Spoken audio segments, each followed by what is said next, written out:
The other objection, the one you just brought up, Yeah. not today. That's the biggest one. It's probably the most frustrating thing for my guys. Is like, I love everything you're doing. They, through the entire interaction, I'll listen and it's yes, yes, yes, yes, yes. Oh my God, I love you. I love Michael. And then it's like, I'm not making a decision today. How do you deal with that? Okay, so I'll show you how to deal with that, like, oh, I need to think it over type of thing. But most of that can be prevented. Most of that is typically triggered by the salesperson not building a big enough emotional gap from where they are to where they want to be. Got it. Because when somebody says, I want to think it over, do they really go and after they leave, they're like, oh, yes, let me think this over. I'm going to write down the pros and cons. Let me ask you something. Just keep that thought. But they'll have me jump on the call. Oh, yeah. And I get on the call and I'm like, hey man, you know the easiest way to not go to the gym tomorrow is to not go to the gym today. Yeah. And the easiest way to go to the gym tomorrow is to go to the gym today. Yeah. You create momentum. Yeah. Right now, you're in your proper mind state. In a couple of weeks, you're going to be eating ho-hos and sitting in your room playing video games by yourself. Yeah. Right now, you're sharp iron. Yeah. If we get off this call and you don't make a decision today, Yeah. that means you're getting in a pattern of not taking action. Yeah. And we've seen that work before. I don't know if that would be something, or you think that's too pushy. No, I think it's good, but it's getting them into logical based thinking. So it's like a logical based trap. It'll work on a few people, but you have to play through the numbers. So I'd rather. So let me go back, and then I'm going to show you what we would do. What I would do. I like it. Yeah. I would change it a little bit Yeah. because I got to get them on their emotional side of their brain. Like, why did they even show up to the call? Obviously, they know they have something going on, right? There's a reason why. So remember, I'm not selling the thing. I'm selling the results of the thing. So basically, if I can get them to, because it's not enough to ask like questions.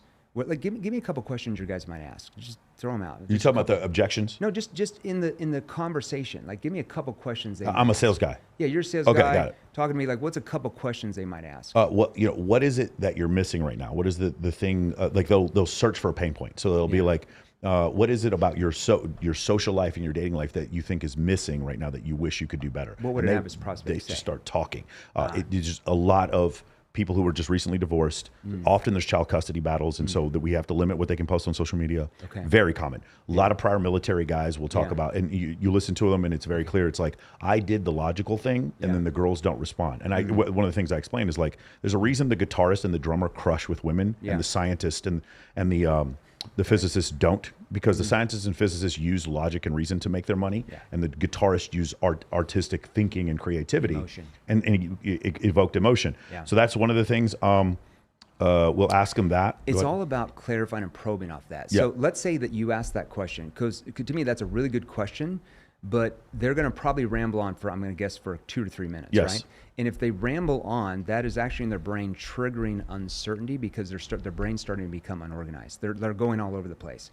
I have to be the facilitator in that conversation and control it, but in a way where they don't feel like I'm controlling it, where they still feel in control. So like when Jordan Belfort talks about getting back on the straight line. Yeah, exactly. Yeah. I call it the yellow brick road. Yeah. Like people, they don't stand script, right? So you ask that question and one guy will say 2 words, right? And another guy will, blob it for 5 minutes. That guy that blommets for 5 minutes, I'm more worried about him because he starts to become unorganized. So I've got to get back on, oh, that makes more sense. But I'm not understanding when you said, and I interject. So I interject with what's called a verbal cue. I know this sounds crazy because everybody thinks they lose. Like, I need to work on closing. No, you need to work on verbal cues. You need to work on verbal pacing. You need to work on verbal pausing. You need to work on your tone because that's where the sale's made, not on do you want the red or blue one at the end? That's not when they decide to buy.